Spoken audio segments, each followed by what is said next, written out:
to Apothecary After Dark.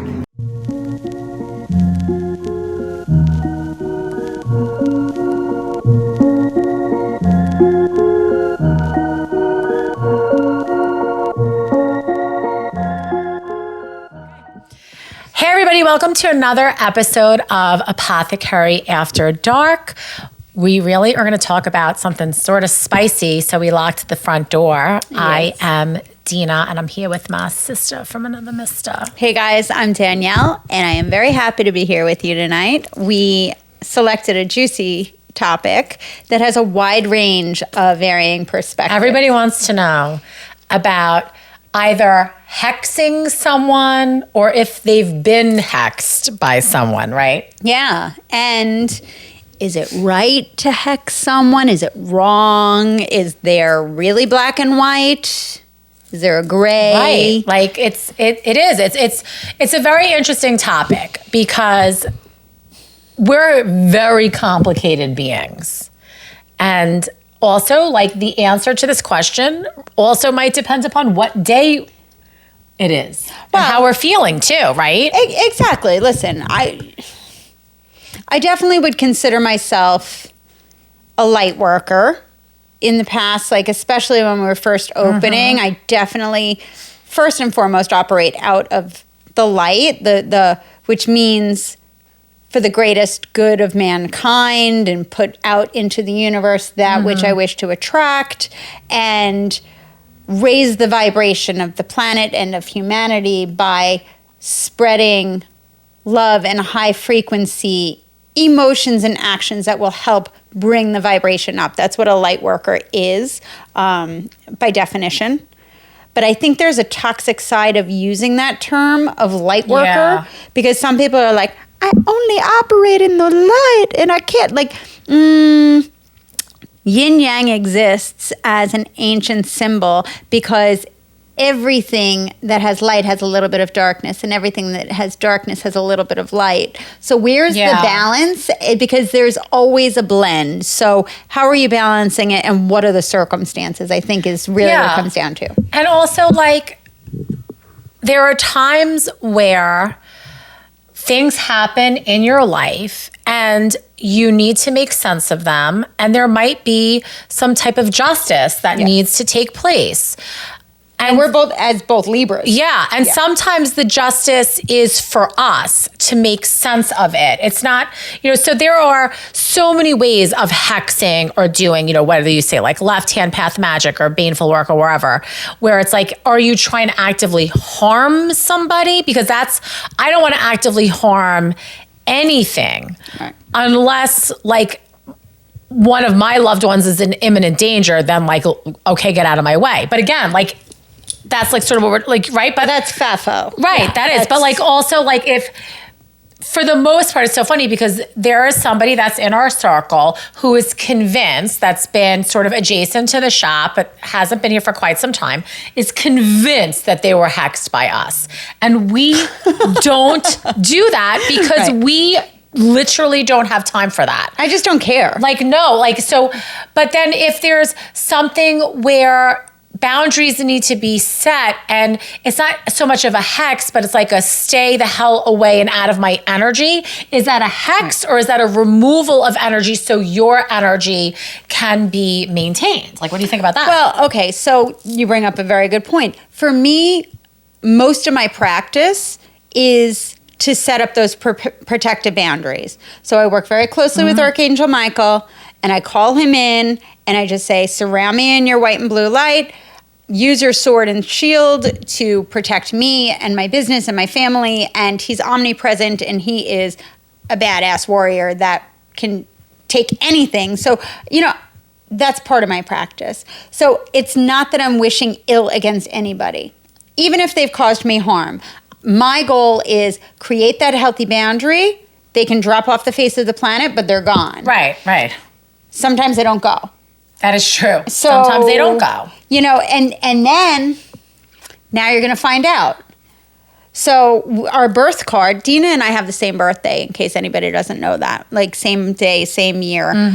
We're both Libra suns, and our birth card is actually the Queen of Swords. So she is another card that is like, her sword is there, she's in a calm position, and she's like, step forth, because she is the seer of truth. So you can speak your truth and state your intention, but if you're going to F around, she can cut you. And she will cut right through it because she's got a built-in detector. And like, so inherently, I feel like that is just ingrained in the way that you and I operate. Yeah. So that's basically how I operate with my protection too.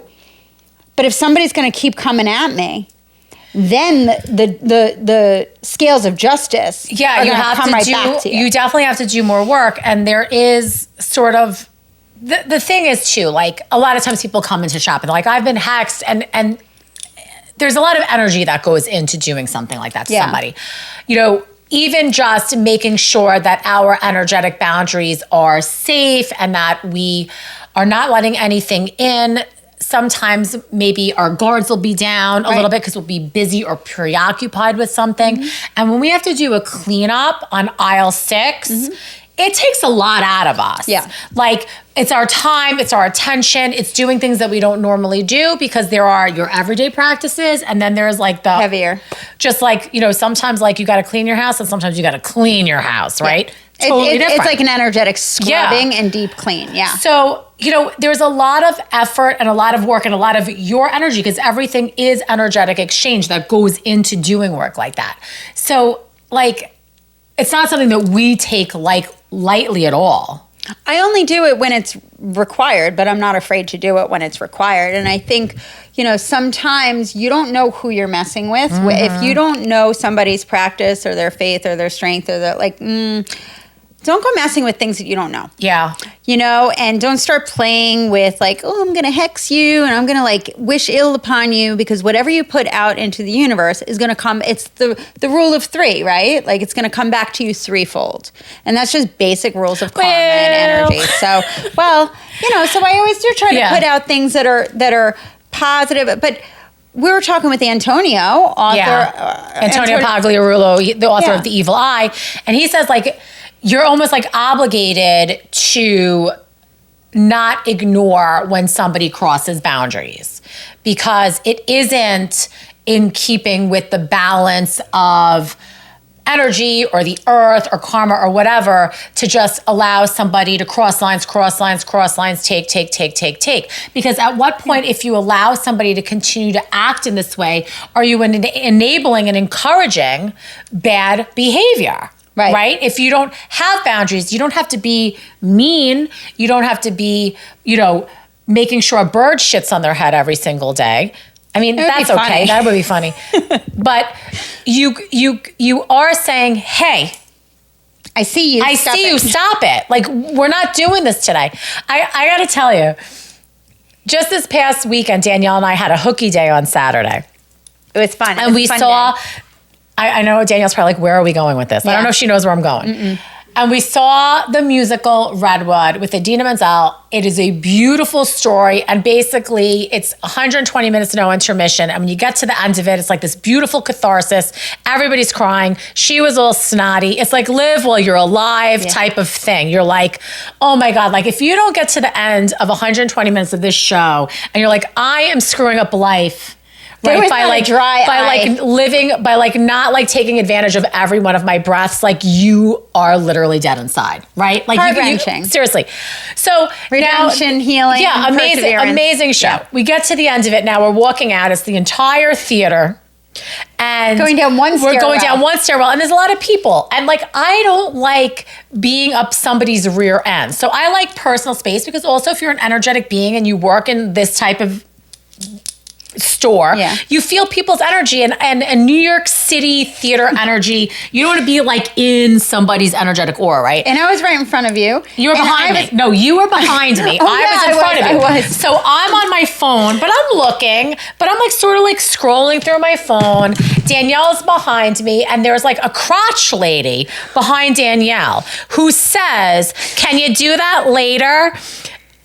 Now, I wouldn't have said anything. I probably would have just like just like ignored her. And Danielle literally turned around and said, "Who the F are you talking to?" Which but again, that's like the point is like, are you going to continue to allow people to have and act with bad behavior? She was horrible. She was horrible. I mean, I was like, literally just like started giggling to myself. Like, here we are coming off of this like cathartic experience of like, live your life, live while you're alive, like live to the fullest. And this lady's like, can you do that later? And I'm like, and Danielle was like, what are we doing here? Do you want me to run her over? Are you okay? Yeah. And she goes, and she literally had the physicality of like a weasel with the bucky teeth spitting. I was like, you're a miserable human being that you just sat through that and you're barking because I'm not moving fast enough. Yeah. And I'm not going to jump into the back of my best friend as we're calmly, nicely exiting a beautiful experience. But that's like literally the energy of like justice and holding boundaries and hexing in air quotes, because I am a little bit too much like, let him go, don't bother. But like, we should bother because we shouldn't be accepting this type of nasty energy from people. I had to call it out. Putting it into the world. I was shocked. I was like, are you serious right now? Check yourself, lady. Like, really check yourself. Like, we're not running over tourists to exit and bum rush the doors. So like, that's just common life. And, it's very interesting because that happens all the time, especially in cases of like road rage and stuff. Like, you never know. People could be crazy. Now, I will say there are instances with exes, with relationships, with bad behavior, there are some evil people. I'm not going to pretend like there are not evil people. Like, there are people that have been quite abusive to me in my life. Overtly, intentionally, consciously abusive. They're in a jar. They are in a war jar. That's it. I shake that war jar vigorously and it is vile. And I shake it a lot and it brings me joy. And I hope it really causes them some disruption in life because that is just. Because that is an eye for an eye. And it doesn't even come close to what I wish upon them, but that is a direct result of the abuse that they chose to inflict upon me. And hopefully by putting them in that jar and shaking the shit out of them every once in a while, they don't do it to somebody else. Correct. Hopefully it disrupts that pattern. And that's the point, is that like we sort of have an obligation, like especially if you consider yourself trying to leave this planet better than how you found it. I'm not saying to be vigilante, but we do have an obligation to call out like assholes and disgusting people and be like, knock it off. I saw a very funny like TikTok the other day, and it said, like when you cheat on your ex who's a witch. And he was retelling a story of like when he was in his 20s, he had sudden hair loss, and his hairline was receding, and there was like pictures of him with like this terrible, like thin hair. He's like, well, that's what happens when you cheat on your ex who's a witch. And I was like, that's very funny. Don't do that. Just whether break up. It's true or not, but like, so there are people who are hurt, and their knee-jerk reaction is like, oh, I want to hex them. Like, I'll usually say, take the high road. When they showed themselves their truth, they did you a favor because the you trash were able takes itself out. Right, the trash takes itself out. But like, I'm not Pollyanna. I'm human. I'm having a human experience. Do I wish ill will upon this person because I want them to experience the harm that they inflict upon others as a repeat habit? Yeah. So if I shake that jar vigorously, that helps me psychologically, and hopefully it energetically sends a little bit of like a, keep it on the straight and narrow. Don't do that again. I don't know, but it makes me feel better. Listen, I think a lot of magic is trying to reconcile the things that happen to us, or trying to, whether it's our shadow work, why do we find ourselves in these situations? How do we really bring meaning and healing? So I think that's perfectly justified, And again, like, I will speak from a place of justice that MFer belongs in that jar with every rotting, disgusting thing that's in there. Amen. Seriously. Sorry. You're vile. Just like the jar. Yeah. You know, there are times in life where you do need to like let stuff go, right? So like It's a good segue because I was thinking along those same lines. Go yeah, on. like you have to let things go. So like I'm sure that there's somebody in your life that you could speak to and say, is this reasonable? Is this an appropriate response? I would say like before you start like hexing and like doing crazy energetic spells or what have you, talk to your best friends, talk to those people that you trust that are like near and dear to you and like talk it through because sometimes it's not even worth your own energy. So at what point is it too much of your own energy and it's bordering on obsession that you're not letting it go? Only you know that answer. But we don't want to get into a situation where like perseverating on this and like constantly like I'm thinking about exes and like you're like you know checking the phone, who's liking what, who's friends with whom, who's doing what, like just put it in a bubble and blow it away because like it's not doing, no amount of hexing, no amount of any of that is going to like, it's not going to change your mindset if it's becoming so, you know, prevalent in your day to day. You don't want to keep things continuing because then that maintains the cords between you. So, you know, if something ends, let it die its death and mourn it and experience it'll still suck. And then let it go and learn the lesson and say like, oh, thank God that's in the past, you know?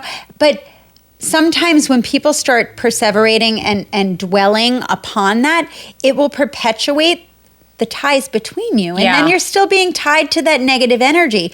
So I have found completely blocking 100% and not checking their social media and just not even like having people mention them. Like there are people I've severed ties with and I'm like, I just don't even want to hear it. I don't care. It doesn't affect my life. It doesn't bother me. It go. And I just don't even think about it. It's no longer in my purview. Yeah. Even if at one time we were close, it's in the past. It happened. I've learned the lessons and moved on. I wish them well.